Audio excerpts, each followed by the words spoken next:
as I am. Summoned outward I shall be. Set your seal upon my heart and live in me. Take me as I am. Summoned outward I shall be. Set your seal upon my heart and live in me.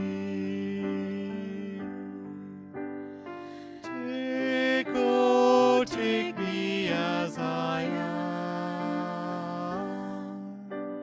Summoned outward I shall be. Set your seal upon my heart and live in me.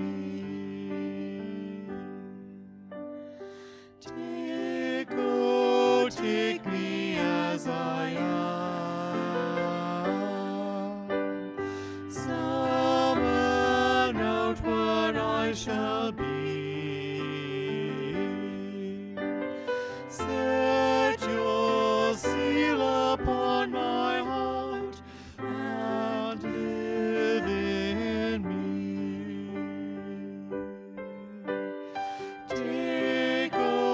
Take me as I am. Summoned outward I shall be. Set your seal upon my heart and live in me. Hello and welcome to this time of reflection for the week of March the 4th through to March the 10th. I want to begin by acknowledging that I'm here in my office at the church, which is located on the traditional and unceded territory of the Coast Salish people, the Squamish, the Musqueam, and the Tsleil-Waututh nations. And these nations and their ancestors have been stewarding this land from time immemorial. And I am grateful to be able to work and to minister on this land, and also to be able to live on this land. And we make this acknowledgement every time we gather in this place as part of our commitment to the truth and reconciliation process that we as Canadians, we as people who live on Turtle Island, are making in an effort to continue to name the truth about our history, the truth about our present time, and to work towards reconciliation. So yesterday was Ash Wednesday, the first day in the season of Lent.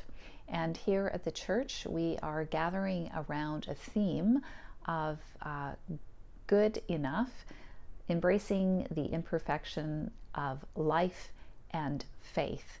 And our theme this year is based on the book that I have right here beside me by Kate Bowers and Jessica Ritchie, called Good Enough. And I'm going to say a few more words about that shortly, but for now I want to light our candle as we begin our Lenten journey together in this reflection time.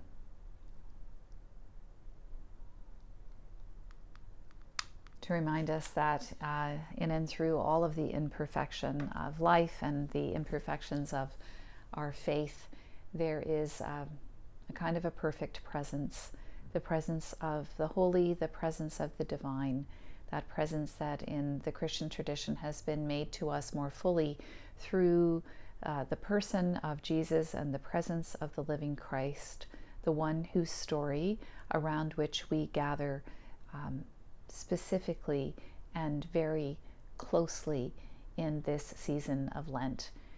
This time of the year, this 40 days and 40 nights and 6 Sundays that the Church in its wisdom sets aside so that we might draw more fully into our life of faith, into the depths of the Easter story, this story that is at its heart about death and resurrection. So, as I mentioned, yesterday was Ash Wednesday, and I thought today that what I would do is share the reading from Ash Wednesday, from our Ash Wednesday service, just in acknowledgement that many of us in these days are really just leaning into this season of Lent. We're just getting started, and I'm aware that some of you may not even have been aware of or thought much about the fact that we are actually now in the season of Lent. And so I share with you this reading that we shared here at the church last night, those of us that gathered for our Ash Wednesday worship time. And it has to do with practicing our faith. So this is found in the Gospel of Matthew. I'm reading from the 6th chapter of Matthew's Gospel.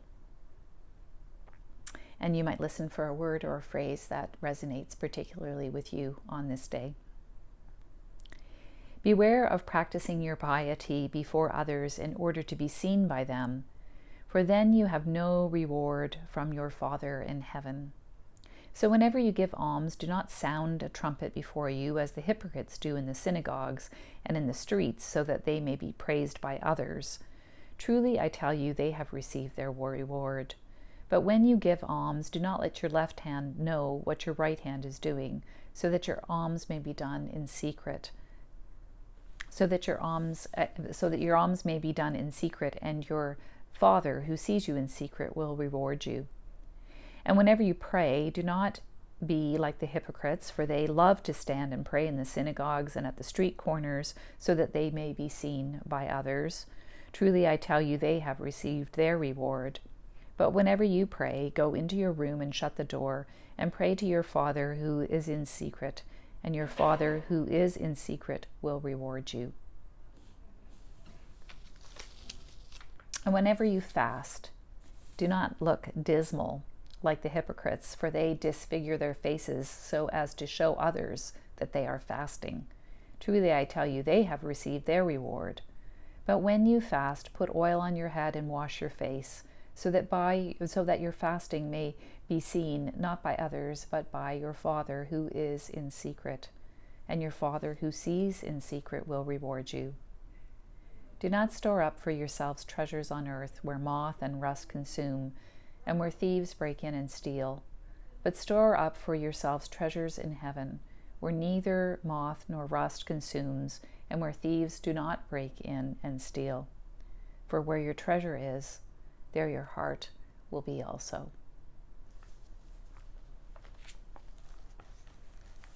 So as we gather around this theme about being good enough this year, one of the things that I talked about last night at our Ash Wednesday service was that this year the invitation is not to have some kind of a picture perfect practice of faith. I'm so aware in my own life, and I know it's true for many others, that during the season of Lent, we so often start out the season and we have great convictions about what we're going to take on or what we're going to give up, and then it can become really difficult to follow through on that. One person told me yesterday that yesterday morning she established what she wanted to do, her intention for the season of Lent, and by 6 o'clock in the evening, she had just completely forgotten that that's what she had established in the morning, and she'd already gone ahead and, quote, failed at her practice. And one of the things I said last night was that sometimes when we fail at a practice, that it's easy for us to think of ourselves, that we are failures. And so really the invitation this Lent is to be gentle with ourselves and to reach for a good enough faith and a good enough experience of Lent, really to mirror the way that in this world of ours, in our society that is so driven by success and driven by us needing to have our best lives, as it were, that that the reality is that we do fail, we do have flaws, and lots of time life simply gets in the way, and it's difficult for us sometimes to keep the kinds of commitments that we intend to keep. So again, invitation is to be gentle. And so I kind of love this reading today that talks about the private nature of our life of faith. So many of our practices in the church are communal. We gather for worship, we gather to study, we gather to pray together in our meditation group, in our Pilgrim's Path group. And all of those things are really great ways to practice our faith. But in many ways, I think those communal practices are actually about supporting our private practices and the place where our faith, the rubber kind of hits the road in our life of faith, which is in our day-to-day practice, our day-to-day living of our faith. And so this notion that we can have a private or personal relationship with our Creator, with God, with the great mystery, really resonates with me, because it means that each one of us can have a right size practice, right size spiritual practice. And by right sized, I mean a spiritual practice that works for you and for your life, and works for me and for my life. And those things might be quite different from each other. They will be, because our lives are different. And so it doesn't help much to look at, the person who's sitting next to us and to be thinking that their practice is so much better than ours is. What's most important is we find the rhythm and the flow and the way to connect with God that works for us.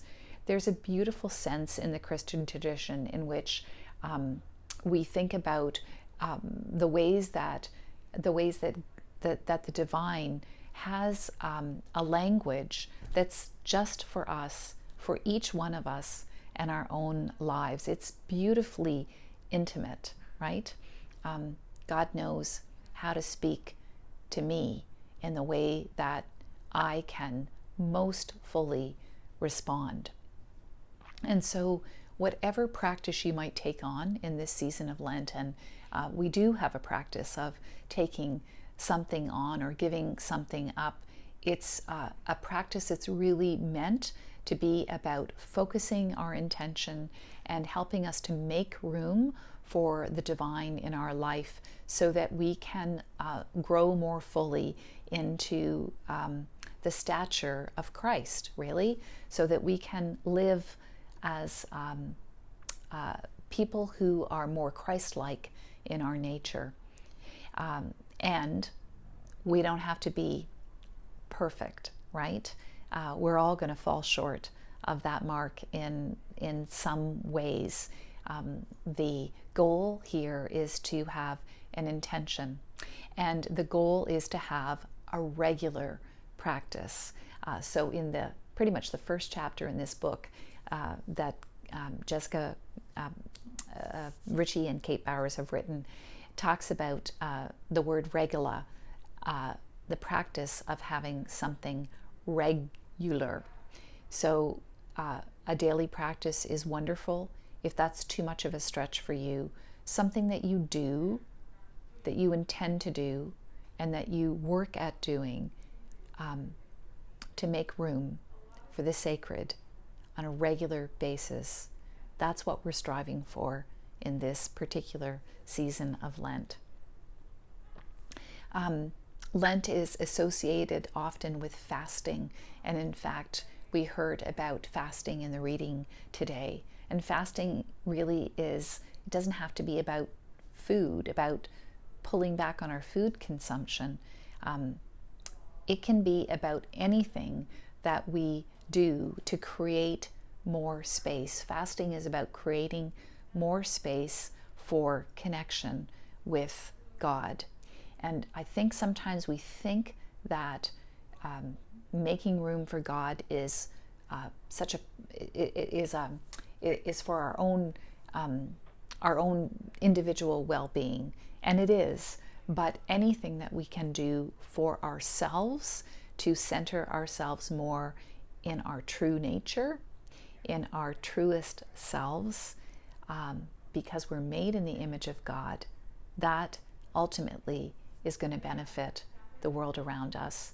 And we know, especially in these days, how much the world around us needs to be beacons of hope and places where the Christ-like way of living is made manifest. So I want to end today with some words from the book, and you can get the book online. You can read it on your Kindle if you don't already have it. I highly recommend it to you, and we're going to be talking about it throughout the season of Lent. And there's also a book group that is happening on Tuesday evenings, both on Zoom and in person here at the church. If you would like to come and discuss various chapters from the book, you are more than welcome to do that. So here's what Kate and Jessica say about a fast.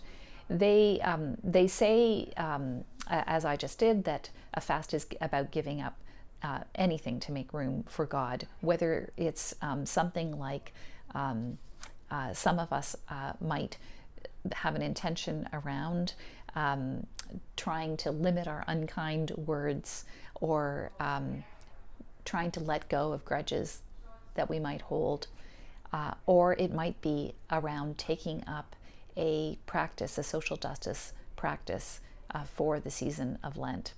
So many things that we can do. What they say is that this isn't about punishing ourselves or thinly veiled versions of a diet. They suggest that we share our intentions with a friend. I think it's a wonderful idea to reinforce our commitments. But then they say, do your fast in secret, just between you and God. Try it out for a week and then reassess. And then they bless us with these words. Blessed are you, ready to open yourself to a new joy, a doorway that until now has been hidden. In this culture of acquisition and gain, blessed are you, desiring fresh ears to hear what might be a bit too loud, who take the next step to turn it down a notch and make more space for God, who discipline yourself with time, intention, and hope, anticipating God to show up in your discomfort, trusting that when we need God, God promises to be there. God, give us courage, give us strength, give us hunger for you. Let this set time of less be a chance for more of you. Let this fast be an entrance into the discernment we desire, the divine presence we are longing for, and the hope to will what you will, to be who you've called us to be. Friends, may God who created us in all of our beauty and all our imperfection, may Jesus, who walks this crooked path of life we call life, this crooked road way we call life, and may the Spirit that loves to improvise and surprise, may this Trinitarian presence be with us. May this presence dwell within us, and may this presence give us joy, even in the midst of our fasting. May it be so. Amen.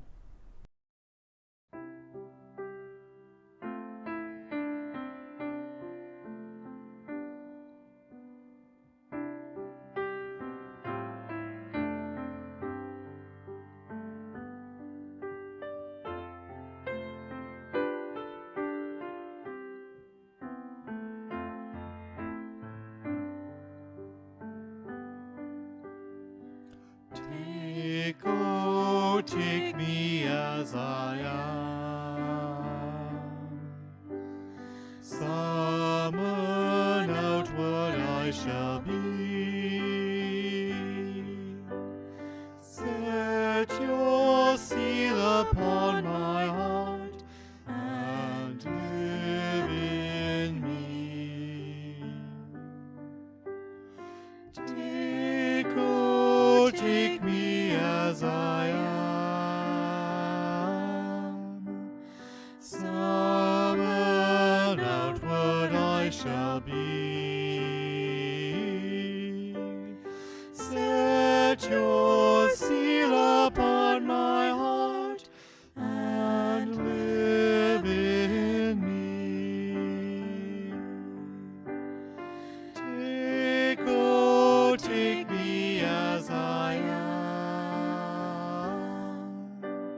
Take me as I am. Summon out what I shall be. Set your seal upon my heart and live in me.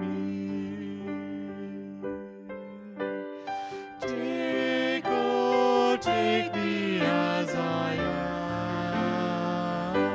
am. Summon out what I shall be. Set your seal upon my heart and live in me.